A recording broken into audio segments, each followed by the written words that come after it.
Hi guys, കഴിഞ്ഞ ദിവസം ഞാൻ കൺട്രി സൈഡിലൂടെ ഡ്രൈവ് ചെയ്തു ഇപ്പോൾ ഓപ്പോസിറ്റ് ഒരു വണ്ടി വന്നു. അപ്പോൾ ഞാൻ ആ വണ്ടിക്ക് സൈഡ് കൊടുത്താണ്. ഒരു കൊമ്പ് ഒടിഞ്ഞ് എൻ്റെ വണ്ടിയുടെ അകത്തേക്ക് വീണ്. അപ്പോൾ ആ കൊമ്പ് നിറയെ കായായിരുന്നു. അപ്പോൾ എനിക്കത് എന്താ സംഭവം എന്ന് അറിയാത്തതുകൊണ്ട് എൻ്റെ കൂടെ ഒരു കൊളീഗ് ഉണ്ടായിരുന്നു. അയാളോട് ഞാൻ ചോദിച്ചത് എന്താ സംഭവം എന്ന് ചോദിച്ചു. അപ്പോൾ ആള് പറഞ്ഞത് വൈൽഡ് ചെറി പ്ലം ആന്ന് പറഞ്ഞത്. ഇത്തിരി റൂറൽ ഏരിയയിലൊക്കെ കാണുള്ളൂ, സിറ്റിയിൽ ഒന്നും കാണാറില്ല, പിന്നെ ഷോപ്പിലും അങ്ങനെ വാങ്ങാൻ കിട്ടാത്ത ഒരു സൈസ് സാധനം എന്ന് പറഞ്ഞു. അപ്പോൾ ഞാൻ ആ വൈൽഡ് ചെറി പ്ലം ആണെങ്കിൽ ഒന്ന് ട്രൈ ചെയ്ത് നോക്കാന്ന് പറഞ്ഞു. ഞാനത് എടുത്ത് നോക്കിയപ്പോൾ പച്ചയായിരുന്നത്, മൂത്തതാണ്, പച്ചയാണ്. അപ്പൊ ഒരു പുളി ഉണ്ടായിരുന്നു. അപ്പൊ എനിക്കൊരു ഐഡിയ തോന്നി. ഞാൻ ഉപ്പിലിട്ട സാധനങ്ങളൊക്കെ എനിക്ക് ഭയങ്കര ഇഷ്ടമായതുകൊണ്ട് അത് വീട്ടിൽ കൊണ്ടുവന്ന് ഞാൻ ആ കായ മാത്രം അതിൽ നിന്ന് പറിച്ച് വീട്ടിൽ കൊണ്ടുവന്ന് എന്നിട്ട് ഞാൻ എന്ത് ചെയ്ത് അത് ഉപ്പിലിട്ട് നോക്കി ഇതിപ്പോ മൂന്നാമത്തെ ദിവസമാണ് ഞാനത് എടുക്കണേ.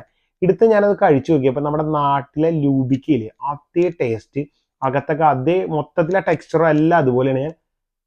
ഞാൻ ഇതിന്റെ ഉള്ളിൽ കറക്റ്റ് ആ സാധനം പോലെ ഉണ്ട് ഇത്.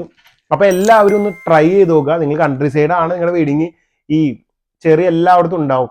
അപ്പൊ ഒന്ന് ട്രൈ